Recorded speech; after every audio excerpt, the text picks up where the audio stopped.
प्रचंड तपस्वी महर्षि अत्रि और उनकी पत्नी महासती अनुसुईया के पतिव्रत्य का तेज तीनों लोकों में विख्यात था। एक बार देवर्षि नारद ने घूमते घूमते देवी माता सरस्वती, माता लक्ष्मी और माता पार्वती के पास जाकर बारी बारी से माता अनुसुईया के पतिव्रता धर्म की प्रशंसा की। उन्होंने कहा कि पूरे ब्रह्मांड में अनुसुईया के समान कोई पतिव्रता स्त्री नहीं है। यह सुनकर तीनों देवियों के मन में ईर्ष्या का भाव आ गया। उन्होंने अपने अपने पतियों यानी ब्रह्मा, विष्णु और महेश से आग्रह किया कि वे पृथ्वी पर जाकर अनुसुईया के पतिव्रत की परीक्षा लें। तीनों देव अपनी पत्नियों के हट के आगे विवश होकर साधु का वेश बनाकर महर्षि अत्रि के आश्रम पहुंचे। उस समय महर्षि अत्रि आश्रम में नहीं थे। तीनों साधुओं ने भिक्षा के लिए पुकारा। माता अनुसुईया उनका सत्कार करने के लिए बाहर आईं। उन्होंने साधुओं को आसन दिया और उनके लिए भोजन की व्यवस्था की। उन्होंने भोजन के लिए एक विचित्र शर्त रखी, आप हमें निर्वस्त्र होकर भोजन कराएं। यह सुन माता अनुसुईया आश्चर्य हो गई। माता अनुसुईया ने अपनी दिव्य दृष्टि से सब जान लिया कि यह त्रिदेव है और मेरी परीक्षा लेने आए हैं। उन्होंने पति चरणों का जल हाथ में लेकर संकल्प किया और तीनों देवों पर छिड़क दिया। पलक झपकते ही ब्रह्मांड के संचालक त्रिदेव छोटे छोटे शिशु बन गए। तब एक वात्सल्यमयी मां के रूप में अनुसुईया ने उनकी शर्त और मातृत्व दोनों का सम्मान रखा। बहुत समय तक त्रिदेवों का वापस न आने पर त्रिदेवी चिंता में पड़ गई। जब उन्हें सारी स्थिति का ज्ञात हुआ तो तीनों देवियां क्षमा मांगने आईं, तो अनुसुईया ने उन्हें उनका मूल स्वरूप लौटा दिया। तीनों देव माता अनुसुईया के पातिव्रत्य से इतने प्रसन्न हुए कि उन्होंने वरदान मांगने को कहा। माता अनुसुईया ने कहा, हे प्रभु, आप तीनों मेरे गर्भ से पुत्र रूप में जन्म लें, यही मेरी इच्छा है। त्रिदेव ने तथास्तु कहा और अंतर्ध्यान हो गए। समय आने पर उन्हीं त्रिदेव के अंश से माता अनुसुईया के गर्भ से 3 पुत्रों ने जन्म लिया। ब्रह्मा के अंश से चंद्रमा, विष्णु के अंश से दत्तात्रेय और शिव के अंश से दुर्वासा ऋषि का जन्म हुआ। समय बिता सतयुग, त्रेता और द्वापर के बाद जब कलयुग का अंधकार छाने लगा, तब पृथ्वी पर धर्म का क्षय होने लगा। पाखंड, अधर्म और अज्ञान बढ़ गया। साधारण मनुष्य के लिए यज्ञ, तप और कठिन ज्ञान मार्ग पर चलना असंभव हो गया। तब सृष्टि के पालनहार भगवान विष्णु ने इस अधर्म को रोकने के लिए एक दिव्य योजना बनाई। उन्होंने निर्णय लिया कि वे स्वयं और अपने दिव्य अंशों को ऐसे सिद्ध योगियों के रूप में पृथ्वी पर भेजेंगे जो सरल भक्ति और योग का मार्ग दिखाकर लोगों का कल्याण करेंगे। लेकिन इन नए सिद्धों को ज्ञान कौन देगा? उनका गुरु कौन होगा? इस महान कार्य के लिए केवल एक ही शक्ति उपयुक्त थी, भगवान दत्तात्रेय, क्योंकि वे स्वयं त्रिदेव के स्वरूप थे। वे ही ज्ञान, योग और वैराग्य के सबसे बड़े भंडार थे। उन्होंने ही इन आने वाले महायोगियों के गुरु की भूमिका निभाने का निश्चय किया। यही से हमारी महागाथा की शुरुआत होती है नवनाथ के अवतार से। जिस पवित्र ग्रंथ श्री नवनाथ भक्तिसार से हम यह कथा सुना रहे हैं, उसकी रचना आज से लगभग 200 वर्ष पूर्व कवि मालू नरहरि ने की थी। उन्हें मालू नरहरि सुत अर्थात नरहरि के पुत्र मालू के नाम से भी जाना जाता है। उन्होंने ही नवनाथों की बिखरी हुई लीलाओं को एकत्र करके इस अद्भुत भक्ति ग्रंथ का निर्माण किया, जो आज भी नवनाथ संप्रदाय का सबसे प्रामाणिक स्रोत माना जाता है। ग्रंथारंभ में कवि कहते हैं, कलयुग का प्रारंभ हुआ। उस समय लक्ष्मीकांत ने नव नारायणों को द्वारका बुलाने के लिए अपने सेवक को भेजा। उस समय लक्ष्मीकांत स्वर्ण सिंहासन पर विराजमान थे। उनके पास उद्धव भी थे। इतने में कवि, हरि, अंतरिक्ष, प्रबुद्ध, पिप्पलायन, अविर्होत्र, चमस, ध्रुवमीन और करभाजन ऐसे 9 नारायण वहां आ पहुंचे। उन्हें देखते ही श्री हरि सिंहासन से उतरकर बड़े आदर से गले मिले और उन्हें अपने स्वर्ण सिंहासन पर बिठाया। फिर षोडशोपचार से पूजा की। वह भव्य समारोह देखकर नव नारायणों ने श्री हरि से पूछा, हमें किस कारण बुलाया है? हरि बोले, कलयुग में हम सबको अवतार लेकर धरती पर प्रकट होना है। जैसे राजहंस एक साथ उड़ते हैं, वैसे हम सब एक साथ अवतरित होंगे और धर्म का प्रचार करेंगे। इसके बाद हरि ने नवनारायण को बताया कि भविष्य पुराण में इन सभी अवतारों की कथाएं पहले से लिखी हैं। कैसे ब्रह्मदेव के वीर्य के अंश अलग अलग जगह गिरे और उनसे अद्भुत दिव्य ऋषियों, मनुष्यों के जन्म हुए। इन्हीं में से एक अद्भुत कथा थी मच्छिंद्रनाथ का जन्म। यमुना नदी में एक मछली ने ब्रह्मवीर्य निगल लिया। उसके गर्भ में कवि नारायण ने प्रवेश किया। भगवान शिव और माता पार्वती कैलाश पर थे। माता पार्वती ने शिव से कहा, आप जो मंत्र जपते हैं उसका उपदेश मुझे भी दीजिए। शिवजी ने कहा, मैं दूंगा, पर इसके लिए एकांत स्थान चाहिए। दोनों यमुना किनारे गए। वहां उन्होंने देवी पार्वती को उपदेश दिया, लेकिन वही मछली जिसने ब्रह्मवीर्य निगला था पास में थी। वही मंत्र मछली के गर्भ में पल रहे बालक ने सुन लिया और ब्रह्म ज्ञान प्राप्त कर लिया। शंकर जी ने यह जानकर कहा, तुम्हें मेरा उपदेश सुनने से महान लाभ हुआ, आगे चलकर दत्तात्रेय से और शिक्षा पाओगे। कुछ समय बाद मछली ने किनारे अंडा दे दिया और चली गई। एक पक्षी ने अंडा फोड़ा तो उसमें से एक तेजस्वी बालक निकला, वही मछिंद्रनाथ। उस समय पास से एक कोली अर्थात मछुआरा निकला। उसने आकाशवाणी सुनी, यह कवि नारायण का अवतार है, इसका नाम मछिंद्रनाथ रखो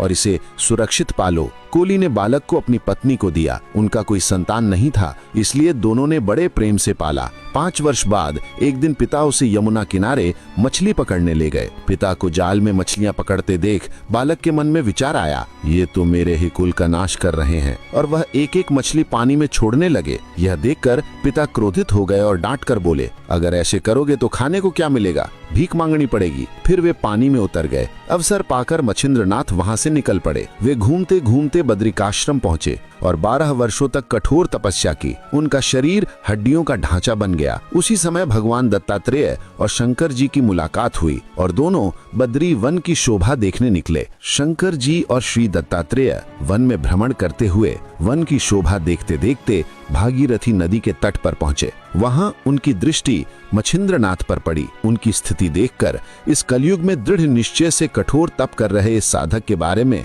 उन्हें आश्चर्य हुआ। तब शंकर जी ने दत्तात्रेय से कहा कि आप जाकर मछिंद्रनाथ से पूछो। भगवान दत्तात्रेय उनके पास गए और पूछने लगे, तुम किस उद्देश्य से यहाँ तप कर रहे हो? तब मछिंद्रनाथ ने आंखें खोली, दत्तात्रेय को देखा, प्रणाम किया और कहा, महाराज, मुझे यहाँ तप करते हुए 12 वर्ष हो गए हैं, पर आज तक इस वन में किसी मनुष्य को नहीं देखा। आप अचानक प्रकट होकर मुझसे प्रश्न कर रहे हैं, तो पहले मुझे यह बताइए कि आप कौन हैं, और जब आपका दर्शन हुआ है तो कृपा कर मेरी मनोकामना भी पूरी कीजिए। दत्तात्रेय बोले, मैं ऋषि अत्रि का पुत्र हूँ, मेरा नाम दत्तात्रेय है, अब तुम अपनी इच्छा बताओ। यह सुनकर मछिंद्रनाथ ने कहा, आज मेरी तपस्या सफल हुई, अब तक किए कर्म का फल मिल गया। आप तो साक्षात ब्रह्मा, विष्णु और महेश का संयुक्त रूप हैं, ऐसे प्रभु को मैं कैसे भूल सकता हूँ। अब मेरे अपराध क्षमा कर मुझे स्वीकार कीजिए। यह कहकर वे बार बार उनके चरणों पर गिरने लगे और आंसुओं से उनके पांव धो डाले। तब दत्तात्रेय ने कहा, चिंता मत करो, तुम्हारी मनोकामनाएं पूरी होंगी।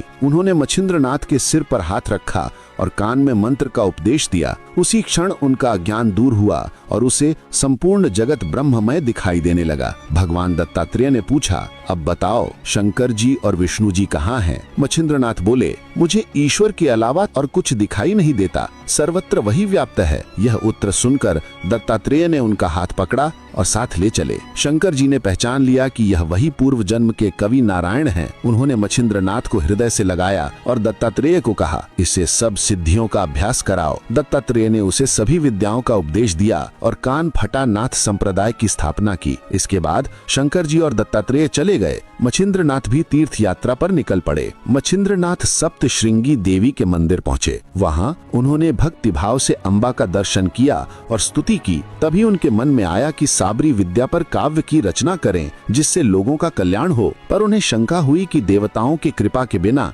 यह कार्य सफल नहीं होगा। उन्होंने 7 दिन तक अनुष्ठान किया। प्रसन्न होकर अम्बा प्रकट हुई और बोली, तुम्हारे मन में क्या उद्देश्य है? मछिंद्रनाथ ने कहा, माँ, मैं साबरी विद्या पर काव्य बनाना चाहता हूँ, कृपा कर मेरा उद्देश्य पूरी करने का उपाय बताइए। देवी ने आशीर्वाद दिया, तुम्हारा मनोरथ पूर्ण होगा। फिर उनका हाथ पकड़कर उन्हें मार्तंड पर्वत पर ले गईं। वहाँ एक विशाल वृक्ष के नीचे मंत्रोक्त हवन कराया। हवन के बाद वृक्ष स्वर्ण समान प्रकाशमान हो उठा और उसकी शाखाओं पर अनेक देवता बैठे दिखने लगे। अम्बा ने कहा, अब तुम ब्रह्मगिरी के समीप अंजन पर्वत पर जाओ, वहाँ महाकाली का स्थान है, उन्हें प्रणाम करो। फिर दक्षिण की ओर नदी पर जाना, वहाँ श्वेत कुंड अर्थात 100 कुंड मिलेंगे। उन कुंडों में शुक्ल वेल डालना, जहाँ लता हरी भरी हो जाएगी। उस कुंड में स्नान और जलपान करना। यदि मूर्छा आए तो 12 आदित्य का जप करना। फिर कांच की कुपी में जल भरकर वृक्ष पर चढ़ाना। इससे देवता प्रसन्न होंगे और वर देंगे। यदि एक बार में कार्य पूरा न हो तो 6 माह तक ऐसा करना। प्रत्येक बार एक एक देवता प्रसन्न होंगे। इतना कहकर देवी अदृश्य हो गईं। मछिंद्रनाथ अंजन पर्वत पहुँचे। उन्होंने महाकाली का दर्शन किया और श्वेत कुंडों में शुक्ल वेल डाली। एक कुंड आदित्य नामक में लता हरी हो गई। उन्होंने स्नान और जलपान किया तो मूर्छा आई। उन्होंने आदित्य का जप किया, तभी स्वयं सूर्य देव प्रकट हुए और बोले, तुम्हारे सारे मनोरथ पूरे होंगे। सूर्य देव ने वरदान दिया और मच्छिंद्रनाथ को सहायभूत बने। उन्होंने कुपी में जल भरकर मार्तंड पर्वत पर ले जाकर वृक्ष पर चढ़ाया। तब सूर्य पुनः प्रकट हुए और बोले, तुम्हारा उद्देश्य क्या है? मच्छिंद्रनाथ ने कहा, मैं काव्य रचना करना चाहता हूँ, कृपा कर सहायता कीजिए। सूर्य ने उनकी कामना पूरी की और 7 महीनों तक उन्होंने देवताओं को प्रसन्न किया। अंततः उन्होंने साबरी विद्या का स्वतंत्र ग्रंथ रचा। तीर्थ यात्रा करते करते मच्छिंद्रनाथ बंगाल के चंद्रगिरी गांव पहुँचे। वहाँ सुराज नामक ब्राह्मण और वशिष्ठ गोत्र का गौड़ ब्राह्मण सर्वपदाय रहता था। उसकी पत्नी का नाम सरस्वती था। वह रूपवती सद्गुणी थी, लेकिन पुत्र संतान न होने से दुखी रहती थी। भिक्षा मांगते हुए मच्छिंद्रनाथ उसके घर पहुंचे। सरस्वती ने उन्हें आसन दिया, भोजन कराया और अपने दुख सुनाए। उसने कहा, गुरुदेव, मुझे संतान नहीं है, कोई उपाय बताइए। मच्छिंद्रनाथ को दया आई। उन्होंने सूर्य मंत्र से अभिमंत्रित भस्म उसे दिया और कहा, इसे रात को सोते समय खा लेना। यह केवल भस्म मत समझना, यह साक्षात हरि नारायण हैं जो प्रतिदिन उदित होते हैं। वही तेरे गर्भ में आएंगे। उससे जो पुत्र होगा मैं स्वयं आकर उसे उपदेश दूंगा और वह संसार में कीर्तिमान बनेगा। सभी सिद्धियां उसकी आज्ञा में रहेंगी। सरस्वती ने वह भस्म पदर में बांध लिया। अत्यंत प्रसन्न होकर पड़ोसिनों को यह घटना सुनाई, पर कुछ स्त्रियों ने उसका मजाक उड़ाया। अरे, धूल खाने से भी कोई संतान होती है? तू क्यों इस कान फटे साधु के कहने में आ गई? हमें तो यह सब झूठ लगता है। उनकी बातों से सरस्वती का विश्वास डगमगाया और उदास होकर उसने वह भस्म गोबर खर्च की खांची अर्थात कचरा गड्ढे में फेंक दिया। मच्छिंद्रनाथ पूर्व दिशा के जगन्नाथ आदि तीर्थों की यात्रा करके सेतुबंध रामेश्वर पहुंचे। वहां मारुति स्नान करके बैठने ही वाले थे, तभी अचानक वर्षा होने लगी। तब उन्होंने रहने के लिए चट्टानों को खोदकर एक गुफा बनाने का प्रयास किया। यह देखकर मच्छिंद्रनाथ को आश्चर्य हुआ और उन्होंने मारुति से कहा, अरे वानर, तू तो बिल्कुल मूर्ख है। शरीर की रक्षा के लिए तू अभी घर बना रहा है, जबकि वर्षा लगातार बरस रही है। अब तेरा घर कब बनेगा? जैसे घर में आग लगने के बाद कुआं खोदना व्यर्थ होता है, वैसे ही तुम अब घर की तैयारी कर रहे हो। यह क्या बुद्धिमानी है? ये सुनकर मारुति ने पूछा, तुम अपने आप को इतना चतुर समझते हो? कौन हो तुम? मच्छिंद्रनाथ ने उत्तर दिया, मैं एक जति अर्थात योगी हूँ और लोग मुझे मच्छिंद्र कहते हैं। इस पर मारुति ने फिर पूछा, लोग तुम्हें जति क्यों कहते हैं? नाथ ने उत्तर दिया, मेरी शक्ति और प्रताप देखकर लोग मुझे जति कहते हैं। तब मारुति हंसकर बोले, अब तक तो हमने सुना था कि एक ही जति है हनुमान, और अब तुम एक नए जति निकल आए। पर ठीक है, मैं कुछ समय हनुमान के समीप रहा था, इसलिए उनके बल और कलाओं का 1000वां हिस्सा मुझे बड़े प्रयास से प्राप्त हुआ है। वही मैं अभी तुम्हें दिखाता हूँ। यदि तुम उसका निराकरण कर सके तभी तुम्हें जति कहलाने का अधिकार है, अन्यथा जति नाम छोड़ देना। मच्छिंद्रनाथ ने शांत भाव से उत्तर दिया, तुम अपनी कला दिखाओ, उसका निराकरण मेरे गुरुनाथ करेंगे। ये सुनकर मारुति क्रोधित हो गए। वे तुरंत उड़कर गए और 7 विशाल पर्वत उठाकर नाथ पर डाल दिए। नाथ ने स्थिर स्थिर मंत्र से उन्हें आकाश में ही रोक दिया। फिर मारुति सैकड़ों पर्वत उठाकर फेंकते गए, परंतु नाथ ने उसी मंत्र शक्ति से सबको वहीं जड़ कर दिया। ये देखकर मारुति प्रलयाग्नि के समान भड़क उठे और एक विशाल पर्वत सिर पर उठाकर फेंकने लगे। तभी मच्छिंद्रनाथ ने समुद्र का जल लेकर वायु आकर्षण मंत्र पढ़ा और मारुति पर छिड़क दिया। तत्काल मारुति वहीं स्थिर हो गए। हाथ में उठाया पर्वत भी उनके सिर पर ज्यों का त्यों अटक गया। ये देखकर वायुदेव ने अपने पुत्र को पोट में लिया और मच्छिंद्रनाथ से प्रार्थना की, नाथ, कृपा करके मेरे पुत्र को मुक्त कर दो। नाथ ने उदक मंत्र पढ़कर पुनः जल छिड़का, जिससे पर्वत अपने स्थान पर चला गया और मारुति भी पूर्ववत हो गए। तब मारुति ने नाथ को गले लगाकर धन्य धन्य कहा। वायुदेव ने भी कहा, बेटा मारुति, इस सिद्ध के सामने हमारी शक्ति कुछ नहीं चल सकती, इसकी शक्ति अघटित है। फिर मच्छिंद्रनाथ ने वायु और मारुति के चरणों में प्रणाम किया और स्नेहपूर्ण मित्रता का निवेदन किया। प्रसन्न होकर मारुति ने कहा, अब तुम निश्चिंत होकर अपने आप को जति कह सकते हो। इसके बाद मच्छिंद्रनाथ ने पूछा, परंतु एक शंका है, आप त्रिकाल ज्ञानी हैं, फिर आपने मेरे साथ ये विवाद क्यों किया? त्रिकनागा स्वत्थ के नीचे पहले भी हमारी भेंट हो चुकी थी, तब आपने ही मुझे वरदान दिया था, फिर ये बखेड़ा क्यों? मारुति ने उत्तर दिया, जब तुम समुद्र स्नान कर रहे थे तब मैंने तुम्हें पहचान कर तुम्हारे पास आया, पर मेरे मन में विचार आया कि देवताओं ने जो तुम्हें वरदान दिया है उसका सामर्थ्य कितना है ये देखना चाहिए। साथ ही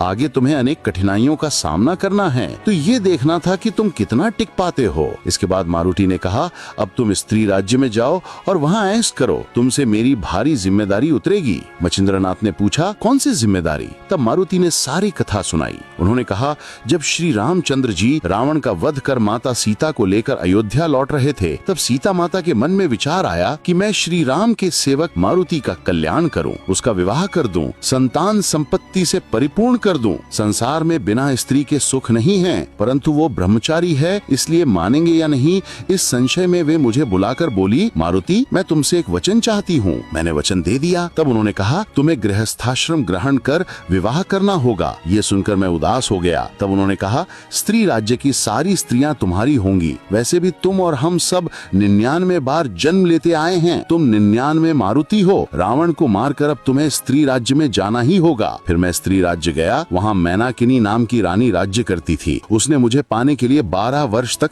अपने शरीर का मांस अग्निकुंड में आहुति देकर तप किया। मैं प्रसन्न हुआ तो उसने कहा, मारुति यहाँ तेरे नाम से ही स्त्रियां गर्भवती हो जाती हैं, पर मेरी इच्छा है कि मैं तुझसे प्रत्यक्ष मिलन करूं। मैंने कहा, मैं ब्रह्मचारी हूँ, ये मुझसे नहीं होगा, परंतु एक दिन मच्छिंद्रनाथ यहाँ आएंगे, वे कवि नारायण के अवतार हैं, वे ही तेरा मनोरथ पूरा करेंगे। इस प्रकार मैंने उसका संतोष किया और आज वही समय आ पहुँचा है। ये सुनकर मच्छिंद्रनाथ बोले, मैं भी ऊर्ध्वरेता ब्रह्मचारी हूँ, ये कार्य मुझसे नहीं होगा, इससे अपकीर्ति होगी। तब मारुति ने समझाया, ये अनादि काल से चला आ रहा क्रम है। जैसे 99 मारुति हुए वैसे ही 99 मच्छिंद्रनाथ होंगे। तुम्हारे पुत्र मिननाथ होंगे, जिनकी कीर्ति सूर्य समान होगी। अंततः मारुति के समझाने पर मच्छिंद्रनाथ स्त्री राज्य जाने को तैयार हो गए। दोनों ने एक दूसरे को प्रणाम किया और अपने मार्ग पर चल पड़े। रामेश्वर पर मारुति से मित्रता करने के बाद मच्छिंद्रनाथ हिंगलाज देवी के दर्शन के लिए निकले। वो कोई साधारण देवी नहीं, ज्वालामुखी जैसी तेजस्वी आदि शक्ति थी। जब मच्छिंद्रनाथ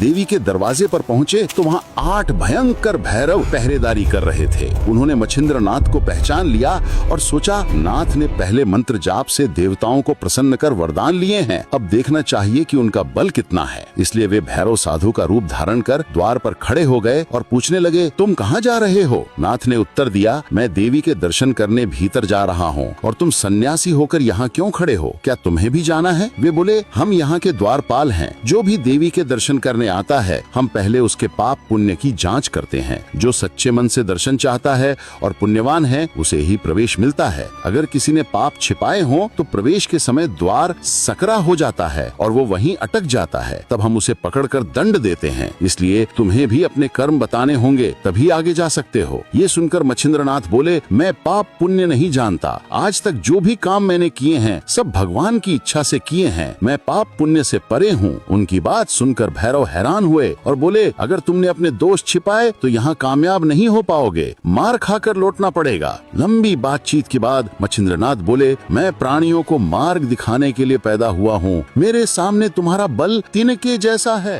ये सुनते ही भैरव क्रोधित हो गए और त्रिशूल, तलवार, गदा, भाला, फरसा जैसे अस्त्र शस्त्र उठाकर युद्ध के लिए तैयार हो गए। मच्छिंद्रनाथ ने जय जय श्री दत्त गुरु कहते हुए भस्म उठाया और प्रार्थना की, हे वरुण देव और सभी देवताओं, मेरे काम में सहयोग करें। उन्होंने भस्म चारों ओर फेंकी और अपने शरीर को वज्र जैसा कठोर बना लिया। फिर भैरवों को ललकारते हुए कहा, अब समय न गंवाओ, युद्ध करो। भैरवों ने क्रोध से अस्त्र चलाए, लेकिन मच्छिंद्रनाथ पर उनका कोई असर नहीं हुआ, वे उन्हें तिनके जैसे लगे। फिर भी तीनों लोग कांप उठे। देवी अम्बा ने ये शोर सुना और अपनी दासियों को देखने भेजा। दासियों ने भयंकर युद्ध देखा और मदद के लिए अन्य दासियां भी आ गईं। उन्होंने अस्त्र शस्त्र चलाए पर नाथ ने सब विफल कर दिया। उन्होंने मोहिनी अस्त्र चलाकर दासियों को भ्रमित कर दिया और माया से हजारों पुरुष उनके सामने खड़े कर दिए। जब दासियां होश में आईं तो भ्रम से उन्होंने अपने आप को वस्त्रहीन देखा और अपने सामने हजारों पुरुष देखकर लज्जित हुईं और भाग खड़ी हुईं। भागते भागते उन्होंने देखा कि भैरव प्राणहीन पड़े हैं। डर कर वे देवी अम्बा के पास पहुंची और बोली, माँ, एक जोगी आया है जिसने हमारी हालत खराब कर दी और भैरव का भी प्राण संकट में डाल दिया। उनकी घबराहट देखकर अम्बा को आश्चर्य हुआ। जब उन्होंने ध्यान से देखा तो जाना कि ये कोई और नहीं बल्कि कवि नारायण का अवतार मछिंद्रनाथ हैं। अम्बा ने दासियों को भ्रम से मुक्त किया और स्वयं मछिंद्रनाथ के पास गईं। उन्होंने प्रेम से उन्हें हृदय से लगाया। नाथ ने माता के चरण छुए। देवी ने उन्हें पास में बिठाकर उनके पराक्रम की प्रशंसा की। फिर देवी ने कहा, अब पर्वत को आकाश में उठाकर पुनः नीचे रखो। नाथ ने वायु अस्त्र चलाया, भस्म पर्वत पर डाली और पर्वत आकाश में उड़ने लगा। देवी ने प्रशंसा की और उतारने को कहा। नाथ ने पर्वत को वापस वहीं रख दिया। ये देखकर देवी प्रसन्न हुई और नाथ को अपने स्थान पर ले गईं। वे 3 रात वहीं रहे। जाते समय देवी ने उन्हें 2 दिव्य अस्त्र, सप्रास्त्र और भिन्नास्त्र प्रसाद स्वरूप दिए। उन्हें लेकर मछिंद्रनाथ ने देवी को प्रणाम किया और आगे की यात्रा पर निकल पड़े। मछिंद्रनाथ ने हिंगलाज देवी का दर्शन किया और वहां से निकलकर बारामल्हार नामक जंगल में पहुंचे। वहां एक गांव में रुककर रात को मंदिर में आराम से सोए। आधी रात के समय अचानक बहुत बड़ा शोर सुनाई दिया और असंख्य दीपक दिवट्या चमकते दिखे। ये देखकर मछिंद्रनाथ के मन में विचार आया, यहाँ जरूर भूत प्रेतों की टोली है। उन्होंने सोचा कि कुछ चमत्कार दिखाकर इन्हें अपने अनुकूल कर लेना चाहिए। फौरन उन्होंने स्पर्शास्त्र का प्रयोग किया। उसकी अद्भुत शक्ति से सारी भूत प्रेतों की टोली एक ही जगह जमकर ठिठक गई। कोई हिल भी नहीं सका, जैसे पेड़ से चिपक गए हों। असल में ये भूत रोज की तरह वेताल से मिलने जा रहे थे, लेकिन बीच में ये घटना घट जाने से वे उस दिन वेताल के पास न पहुंच सके। वेताल ने देखा कि आज भूत क्यों नहीं आए, तो उसने कुछ और भूतों को भेजा। जब वे 5-7 भूत खोजते खोजते वहां पहुंचे तो उन्होंने देखा कि सब भूत जकड़े हुए हैं। पूछताछ करने पर पता चला कि कोई सिद्ध पुरुष आया है और उसी की शक्ति से ये हाल हुआ है। तभी मछिंद्रनाथ उन्हें दिखाई दिए। उन्हें देखकर वे समझ गए कि यही सबके बंद जाने का कारण है। तब वे भूत विनती करने लगे, स्वामी, ये सारे भूत बन गए हैं, इन्हें मुक्त कर दीजिए ताकि ये अपने काम पर जा सकें। मछिंद्रनाथ ने कहा, जब ये सब बंद गए तब तुम लोग कैसे छूटे रह गए? उन्होंने उत्तर दिया, हम तो वेताल ने विशेष रूप से इन्हें खोजने के लिए भेजा है। तब मछिंद्रनाथ ने कहा, मैं इन्हें कदापि नहीं छोड़ूंगा। ये संदेश जाकर अपने स्वामी वेताल से कह दो, तभी पता चलेगा कि उसका बल कितना है। भूत जाकर वेताल के पास सब कुछ कह सुनाए कि एक योगी आया है जिसने सारे भूतों को बांध दिया है और वो तुम्हें भी बांधने की ठान चुका है। ये सुनकर वेताल क्रोध से जल उठा। उसने संदेशवाहक भेजकर चारों ओर के सभी भूत प्रेतों को बुलाया। सब आकर उसके सामने खड़े हुए। फिर वे अपनी अपनी फौज लेकर शरभ हतीरी पहुँचे और वहाँ तरह तरह के डरावने खेल दिखाने लगे। मछिंद्रनाथ ने पहले भस्म छिड़क कर उनकी शक्ति देखी, फिर वज्रास्त्र मंत्र का जाप करके चारों ओर रेखा खींची और वज्र की शक्ति सिर पर धारण की। अब कोई भूत पास न आ सका। भूतों के राजा पेड़ पर्वत उठाकर उन पर फेंकने लगे, हथियार चलाए, पर सब व्यर्थ रहा। अंततः मछिंद्रनाथ ने फिर से स्पर्शास्त्र का प्रयोग किया और सभी भूत वहीं जड़ हो गए। तभी 8 पिशाच नायकों में से केवल 7, झोटिंग, खेलता, बावरा, मंगदा, मुंजा, महिषासुर और धुलोवान मिलकर मछिंद्रनाथ को पकड़ने की ताक में थे। लेकिन नाथ ने वज्रास्त्र से चारों दिशाओं में रक्षा की और फिर दानवास्त्र का प्रयोग करके 7 दानव उत्पन्न किए। इन 7 दानवों और 7 पिशाच नायकों में भयंकर युद्ध हुआ। पूरा एक दिन ये युद्ध चला। अंततः दानवों ने उन्हें हरा दिया और वे अदृश्य हो गए। फिर मछिंद्रनाथ ने वासव शक्ति से स्वयं वेताल को मूर्छित कर दिया। उसकी जान जाने की नौबत आ गई। तब निरुपाय होकर वेताल और सब भूत मछिंद्रनाथ के चरणों में गिर पड़े और बोले, स्वामी, हमारे मरने से आपको क्या लाभ होगा? यदि आप हमारे प्राण छोड़ दें तो हम आपकी कीर्ति गाएंगे और आपके आदेश पर काम करेंगे। जैसे यमराज के दूत हैं, विष्णु जी के दूत हैं, वैसे ही हम सब आपकी सेना बनकर आपकी आज्ञा का पालन करेंगे। अगर हमने वचन तोड़ा तो हम अपने पूर्वजों समेत नरक में जाएंगे। उनकी दीन विनती सुनकर मछिंद्रनाथ ने कहा, साबरी विद्या में मेरा अधिकार है। जब कोई साधक मंत्र जपे तो तुम उसकी सहायता करोगे। केवल रटने वाले को भी मंत्र सिद्ध हो, ऐसा तुम्हें करना होगा। सभी भूतों ने ये शर्त मान ली। उन्होंने ये भी पूछ लिया कि उनका भोजन क्या होगा और मंत्र सिद्धि की निश्चित घड़ी अर्थात ग्रहण का समय तय कर दी गई। इस प्रकार मछिंद्रनाथ ने वेताल और उसकी सेना से सभी शपथ दिलवाई। फिर प्रेरक अस्त्र से उन्हें मुक्त किया। सभी भूत प्रेत मछिंद्रनाथ के चरणों में गिर पड़े, उनकी स्तुति की,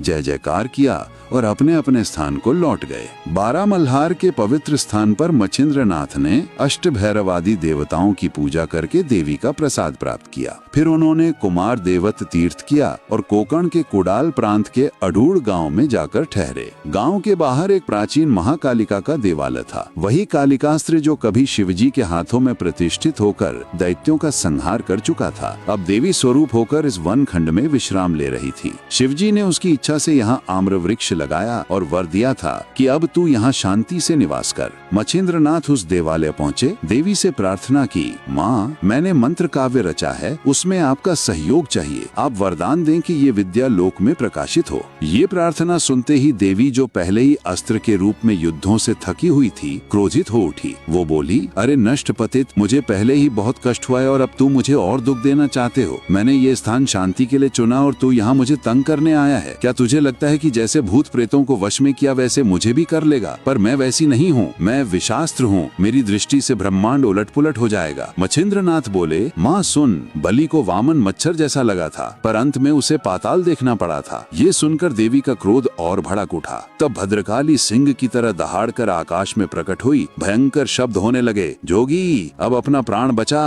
अपने गुरु को स्मरण कर। कालिका आज पृथ्वी को समतल करने को तैयार है। नाथ युद्ध के लिए तैयार हो गए। उन्होंने भस्म लेकर वासव शक्ति मंत्र का जाप किया और आकाश में फेंक दिया। तुरंत सूर्य के हाथ का वासवास्त्र प्रकट हुआ और शिवजी के हाथ का कालिकास्त्र उससे भिड़ गया। दोनों अस्त्रों में भीषण युद्ध हुआ। अंततः देवी कालिका ने वासव शक्ति को परास्त कर दिया और नाथ पर झपटी। नाथ ने फिर से भस्म लेकर एकादश रुद्र मंत्र का जाप किया और एक अस्त्र में 11 रुद्र की शक्ति प्रकट हुए। उनके प्रकट होते ही देवी कालिका का तेज मंद पड़ गया, लेकिन उन्होंने मृत्युंजय मंत्र से रुद्रों को शांत कर दिया। नाथ ने वज्रास्त्र और धूम्रास्त्र भी चलाए, पर कालिका ने धूम्रास्त्र निगल लिया और वज्रास्त्र पर्वत पर दे मारा, जिससे पर्वत फट गया। तब नाथ ने वाताकर्षणास्त्र का प्रयोग किया, जो उन्हें दत्तात्रेय की कृपा से प्राप्त था। इससे देवी का शरीर हिलना बंद हो गया। वो आकाश से गिरकर जमीन पर बेहोश होकर पड़ गई। देवी कालिका ने अंत समय शिवजी को स्मरण किया। ये बात कैलाश पर शिवजी के कानों तक पहुंची। उन्होंने नंदी पर बैठकर तुरंत वहां पहुंचे। नाथ ने शिवजी के चरणों में शीश रखा। शिवजी ने उनके पराक्रम की प्रशंसा की। नाथ ने कहा, भगवान आपने ही मुझे दत्तात्रेय से मंत्रास्त्र विद्या दिलवाई, ये सब आपकी कृपा है। शिवजी बोले, पहले देवी कालिका को मुक्त करो। नाथ ने वर मांगा, जैसे शुक्राचार्य ने कच्छ को संजीवनी विद्या दी, वैसे ही आप मुझे साबरी विद्या दें और कालिकास्त्र प्रदान करें, ताकि ये देवी मेरे हाथ में रहकर आगे भी मंत्र कार्य में सहायक हो। उसके बाद नाथ ने वाताकर्षणास्त्र वापस लिया। देवी होश में आई, शिवजी को प्रणाम किया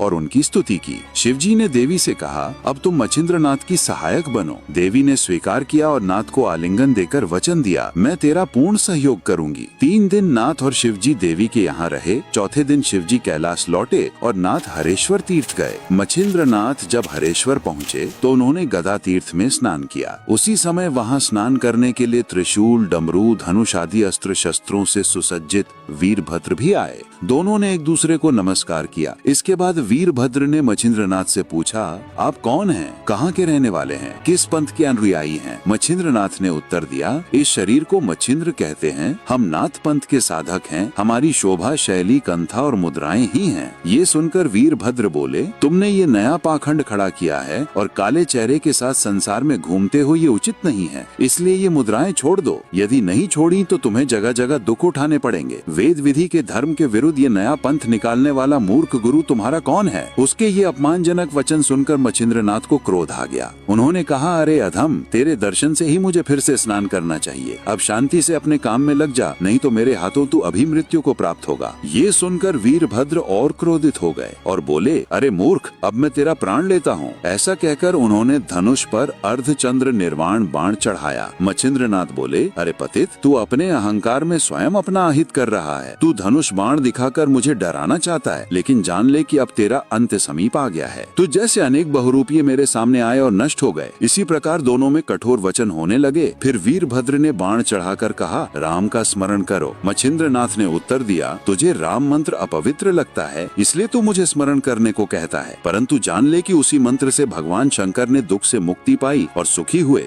वाल्मीकि को भी वही मंत्र तार गया, वही मंत्र मुझे भी तार देगा। इतना कहकर मच्छिंद्रनाथ ने हाथ में भस्म लिया और वज्रास्त्र सिद्ध करके फेंक दिया। वो 10 दिशाओं में घूमने लगा। उस समय वीरभद्र का बाण मच्छिंद्रनाथ को तिनके समान प्रतीत हो रहा था। भस्म के प्रभाव से वो बाण आकाश में घूमने लगा और अंत में मच्छिंद्रनाथ की वज्रास्त्र से चूर चूर हो गया। फिर वीरभद्र ने नागास्त्र छोड़ा, मच्छिंद्रनाथ ने रुद्रास्त्र और खगेंद्रास्त्र से उसकी शक्ति नष्ट कर दी। आगे वीरभद्र ने वातास्त्र छोड़ा तो मच्छिंद्रनाथ ने पर्वतास्त्र से उसका प्रतिकार किया। इस प्रकार दोनों वीर अस्त्र शस्त्रों से एक दूसरे को पराजित करने में जुटे रहे। अंततः ब्रह्मा, विष्णु और महेश युद्ध भूमि में प्रकट हुए और मच्छिंद्रनाथ को समझाया। फिर वीरभद्र को बुलाकर उनका और मच्छिंद्रनाथ का मेल कराया और कहा, ये नाथ कवि नारायण का अवतार है। तब वीरभद्र ने भी मच्छिंद्रनाथ को वर देने की इच्छा जताई। उन्होंने कहा, आज तक मैंने अनेक बलवान वीरों को परास्त किया, पर मच्छिंद्रनाथ जैसा वीर कहीं नहीं देखा। इसके बाद उन्होंने मच्छिंद्रनाथ को गले लगाया और पूछा, आपकी क्या इच्छा है? मच्छिंद्रनाथ ने कहा, मैंने साबरी विद्या साधना की है, इसलिए इसमें आपका सहयोग चाहिए। वीरभद्र ने वचन दिया, मंत्र के अनुसार सब कार्यों में मैं तुम्हारा सहयोग करूंगा। देवताओं ने भी सहायता का आश्वासन दिया। मच्छिंद्रनाथ ने सभी देवताओं को नमस्कार किया। विष्णु जी ने उन्हें अपने पास बिठाया और कहा, तुम्हारी विद्या में मेरा पूरा सहयोग रहेगा। स्मरण करते ही मैं प्रकट हो जाऊंगा और संकट दूर करूंगा। ऐसा कहकर उन्होंने चक्रास्त्र प्रदान किया। शंकर जी ने त्रिशूलास्त्र, ब्रह्मा ने शापादप्यास्त्र और इंद्र ने वज्रास्त्र दिया। इसके बाद देवगण अपने अपने विमान से स्वस्थान को लौटने लगे। तब मच्छिंद्रनाथ ने प्रार्थना की, मुझे मणिकर्णिका स्नान करना है। ये सुनकर सभी देवताओं ने सहमति दी। विष्णु जी ने उन्हें विमान में बैठाकर वैकुंठ ले गए और अपने आसन पर बिठाया। मच्छिंद्रनाथ भोजन, विश्राम, उठना बैठना सब विष्णु जी के साथ करने लगे। वैकुंठ में रहते हुए वे प्रतिदिन मणिकर्णिका स्नान करते थे। एक बार उनके मन में इच्छा हुई कि पूर्व जन्म में मेरु पर्वत पर ली हुई समाधि देखें। विष्णु जी ने उन्हें वहां ले गए और वासुदेव तथा नवनारायण की समाधियां दिखाई। मच्छिंद्रनाथ वैकुंठ में 1 वर्ष रहे। फिर शंकर जी उन्हें कैलाश ले गए, जहां वे 1 वर्ष तक रहे। फिर इंद्र उन्हें अमरावती ले गए, वहां 3 महीने रहे। फिर ब्रह्मा के कहने पर नारद उन्हें सत्यलोक ले गए, वहां 6 महीने रहे। बाद में सभी देवताओं ने आग्रह पूर्वक अपने अपने स्थान पर उन्हें ठहराया। इस प्रकार वे 7 वर्ष तक स्वर्ग में रहे। अंत में सभी देवताओं ने विमान में बैठाकर उन्हें सम्मान सहित मृत्युलोक में पहुंचा दिया। फिर मच्छिंद्रनाथ तीर्थ यात्रा पर निकल पड़े। यात्रा करते करते वे केकड़ा देश के वज्रवन पहुंचे, जहां वज्र भगवती का स्थान है। वहां उन्होंने 360 गर्म जल के कुंड देखे और आश्चर्यचकित हुए। उन्होंने पुजारियों से पूछा तो उन्होंने बताया, पूर्व काल में यहाँ वशिष्ठ मुनि ने यज्ञ किया था। देवता नीचे आए और स्नान के लिए गर्म जल के कुंड बनाए और अपने नाम उन कुंडों को दिए। वे देवता 12 वर्ष और 12 दिन यहाँ रहे। ये सुनकर मच्छिंद्रनाथ ने भी त्रिशूल से नए कुंड बनवाए और वरुण मंत्र से जल प्रकट किया। अग्नि मंत्र से जल को गर्म किया। उसी गर्म जल से स्नान कर देवी वज्रा देवी को स्नान कराया। देवी प्रसन्न हुई और दर्शन दिया और उन्हें 1 माह तक अपने पास रखकर कहा, मुझे वज्राबाई क्यों कहते हैं ये सुनो। वशिष्ठ के यज्ञ में इंद्र आए थे, पर ऋषियों ने उनका सम्मान नहीं किया। इससे क्रोधित होकर इंद्र ने वज्र चलाया। ये देखकर श्री रामचंद्र जी ने शक्ति मंत्र से एक दर्भ का बाण चलाया, जिसमें मैं प्रकट हुई और वज्र को निगल लिया। इससे यज्ञ में विघ्न नहीं पड़ा। बाद में श्री राम ने इंद्र को वज्र लौटा दिया। तभी देवताओं और ऋषियों ने मुझे वज्राबाई नाम दिया और श्री राम ने यहाँ मेरी स्थापना की। देवी ने आगे कहा, श्री राम जी ने मुझे ठंडे जल से स्नान कराया था, पर तुमने गर्म जल से स्नान कराया और इसे अक्षय बना दिया। मच्छिंद्रनाथ माता जी के पास 1 माह तक रहे, फिर देवी को प्रणाम कर आगे यात्रा को चल पड़े।